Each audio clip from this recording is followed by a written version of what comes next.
get this. So these are some more that I just threw these seeds in the ground around the 4th of June or something like that. Maybe around the 1st of June, and today's September the 4th. And are these going to grow any more before frost? Well, that depends on how warm of an autumn we have.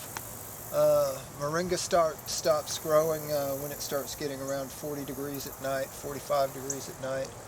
And we've already had a couple of nights where it was 52 degrees here. You can see this one looks like it's about 9 feet tall. I was told that these would get 13 feet tall by November, but that was south of here. And we're latitude 34.97 here.